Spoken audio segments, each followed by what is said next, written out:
Kemudian untuk di daerah terkait dengan ekspansi, memang di Dinata sendiri ini mulai memang melakukan ekspansi itu di luar dari Pulau Jawa.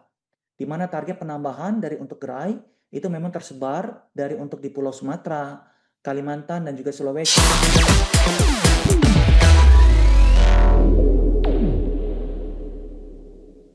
Selanjutnya pemirsa, emiten emas dan perhiasan PT Harta Dinata Abadi Tbk atau emiten dengan kode saham HRTA terus melakukan ekspansi usaha di tanah air. Perseroan menargetkan pembukaan 100 toko dan 125 unit gadai hingga akhir tahun 2025. Dan untuk mendukung strategi tersebut, Perseroan menggelontorkan belanja modal sebesar 150 miliar rupiah. PT Harta Dinata Abadi Tbk, emiten berkode saham HRTA, menargetkan pembukaan 100 toko dan 125 unit gadai baru selama tahun 2025. Direktur Investor Relations HRTA, Tendra Krisnanda menyatakan, ekspansi ini akan menyasar 6 provinsi baru di luar Pulau Jawa. Hingga semester pertama 2025, HRTA telah berhasil membuka 93 toko dan 114 unit gadai baru. Menurut Tendra, lokasi pembukaan berada di Sumatera, Kalimantan, dan Sulawesi sebagai bagian dari proses ekspansi bertahap. Untuk mendukung ekspansi tersebut, HRTA telah menyiapkan belanja modal atau capex sebesar 150 miliar rupiah. Tendra menjelaskan lebih dari 55% dana tersebut sudah terserap hingga awal September 2025. Sebagian besar capex digunakan untuk pengintegrasian 4 pabrik yang dimiliki HRTA. Tendra mengungkapkan, pabrik terintegrasi ini ditargetkan rampung pada kuartal keempat 2025 atau awal 2026 dengan kapasitas produksi emas dan perhiasan mencapai 30 ton. Di mana realisasi capex yang terserap itu juga masih inline, di mana realisasi capex dari Harta Dinata sendiri itu sudah terserap lebih dari 55%, di mana memang capex yang terbesar itu memang dialokasikan salah satunya secara overall itu adalah pembangunan pabrik yang terintegrasi. Ya memang kami targetkan itu bisa untuk semuanya selesai, itu di fourth quarter tahun 2025 ini. Kemudian untuk di daerah terkait dengan ekspansi, memang di Harta Dinata sendiri ini mulai memang melakukan ekspansi itu di luar dari Pulau Jawa. Di mana target penambahan dari untuk gerai itu memang tersebar dari untuk di Pulau Sumatera, Kalimantan, dan juga Sulawesi. HRTA juga membidik pertumbuhan pendapatan di akhir tahun 2025 sebesar 50-60% secara tahunan, dengan laba bersih diharapkan naik 30-40% secara tahunan. Pada semester pertama, HRTA telah mencatat pendapatan 15,05 triliun rupiah, melonjak 82,6% secara tahunan, dengan laba bersih 348,9 miliar rupiah, naik 69,5% dibandingkan tahun lalu. Tim Liputan IDX Channel. Kembali bersama kami dalam IDX First Session Closing. Pemirsa, PT Medco Energy International Tbk melalui anak usahanya Medco E&P Gresik Ltd resmi memasang 1.500 unit PLTS atap di wilayah kerja Blok Koridor. Fasilitas berkapasitas 885 kWp ini diproyeksikan menghasilkan lebih dari 1.124 MWh peak listrik bersih per tahun, sekaligus menekan emisi karbon hingga 934 ton setara karbon dioksida. PT Medco Energy International Tbk melalui anak usahanya Medco E&P Gresik Ltd resmi memasang 1.500 unit PLTS atap di wilayah kerja Blok Koridor.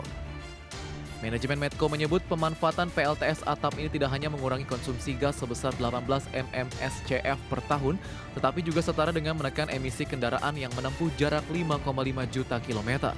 Direktur and Chief Operating Officer Medco Energy, Ronald Gunawan, menegaskan bahwa proyek ini menjadi bukti nyata energi terbarukan bisa berjalan beriringan dengan kegiatan hulu migas.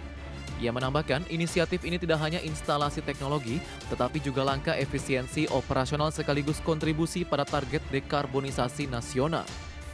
Selain mengoperasikan PLTS atap, Medco juga memperkuat posisinya di sektor migas dengan menuntaskan akuisisi 24% hak partisipasi Repsol di Blok Koridor pada Juli lalu. Transaksi senilai 425 juta dolar Amerika Serikat atau sekitar 6,9 triliun rupiah itu dilakukan melalui pembelian saham Fortuna International atau Barbados Inc. yang sebelumnya dimiliki Repsol E&P. Dengan akuisisi tersebut, Medco kini semakin menguasai salah satu blok strategis di Sumatera Selatan yang memiliki 7 lapangan gas dan 1 lapangan minyak aktif. Adapun gas dari blok koridor hingga kini dipasok melalui kontrak jangka panjang ke berbagai pembeli di dalam negeri maupun Singapura. Sebelumnya, blok ini dikembangkan oleh konsorsium yang melibatkan ConocoPhillips Talisman yang kemudian diakuisisi oleh Repsol serta PT Pertamina Hulu Energi atau PHE. Dengan langkah strategis ini, Medco Energi berupaya memperkuat keberlanjutan bisnis sekaligus mendorong transisi energi di sektor hulu migas Indonesia. Berbagai sumber IDX Channel. Emiten alat berat dan pertambangan PT United Tractors Tbk terus memperluas bisnis di sektor nikel dan emas. Direktur United Tractors Iwan Hadiantoro menyatakan ekspansi ini untuk memperkuat profitabilitas perusahaan.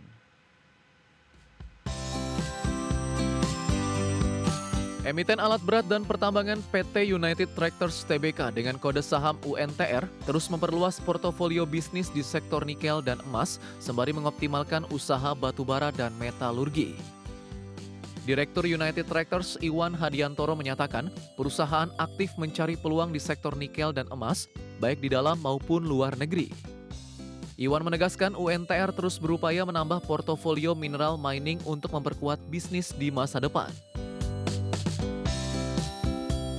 UNTR saat ini telah memiliki 2 portofolio bisnis nikel melalui PT Stargate Pacific Resources dan Nickel Industries Limited. Stargate tengah membangun fasilitas RKEF yang ditargetkan beroperasi 2027, sementara Nickel Industries membangun smelter HPAL di Morowali untuk mendukung baterai kendaraan listrik mulai tahun depan. Pada sektor emas, UNTR mengoperasikan tambang Martabe melalui PT Agincourt Resources di Tapanuli Selatan dan tambang emas di Sumbawa melalui PT Sumbawa Jutaraya. Sementara itu, segmentasi batubara termal dan metalurgi dikelola PT Tuah Turangga Agung yang per Juli 2025 telah menjual 8 juta ton batubara, naik 19% dari tahun lalu. Tak hanya mineral, United Tractors juga mulai fokus ke bisnis energi terbarukan sesuai arahan pemerintah. Ada 3 sektor yang dibidik, yaitu listrik tenaga air, listrik tenaga surya, serta panas bumi melalui Supreme Energi Rantau Dedap yang saat ini masih tahap studi dan eksplorasi. Sepanjang semester pertama 2025, UNTR membukukan pendapatan Rp68,5 triliun, naik 6% dari tahun sebelumnya.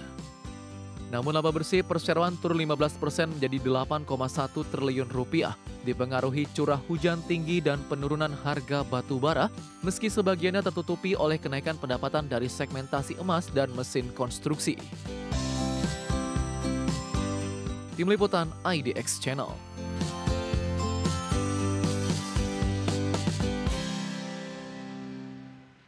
Selanjutnya dari indeks harga saham gabungan pemirsa pada perdagangan sesi pertama Selasa 9 September 2025 IHSG kembali melanjutkan penurunan usai ditutup turun lebih dari 1% pada perdagangan Senin dan terlihat pada sesi pertama Selasa IHSG turun 1,66%. Adapun pasar masih mencerna keputusan terbaru dari pemerintah Indonesia yang memutuskan untuk mereshuffle Kabinet Merah Putih, terutama dengan digantikannya peran Menteri Keuangan Sri Mulyani Indrawati oleh Purbaya Yudi Sadewa. Sejumlah saham juga terpantau menjadi pemberat pelemahan berdasarkan data IDX Mobile. Saham-saham Big Caps ini menjadi pemberat utama dan terlihat 10 saham berkapitalisasi besar masuk dalam kategori top losers. Meskipun masih ada saham seperti Astra International yang mencoba mempertahankan posisi dengan menguat 1,38%. Lebih lanjut kita cermati bersama sejumlah data dari perdagangan di sesi pertama. Pemirsa, dari pelemahan indeks harga saham gabungan kita bergeser ke saham-saham yang masih menghijau pada pelemahan indeks harga saham gabungan. Ada Antam di sana yang naik 3,6% ke level 3.740, Indika Energy naik 12% ke level 1.860, United Tractors menguat 2,93% ke 27.225 dan Harum naik 5,29% ke Rp1.095. Sementara saham-saham yang menjadi pemberat utama dari IHSG, dari saham-saham Big Caps terlihat ada BBCA turun 2,27% ke level 7.525, BMRI terkoreksi 2,45% ke 4.380, BBRI melemah 2,05% ke 3.820 dan juga ada saham PANI yang terkoreksi 6,28% ke 13.425.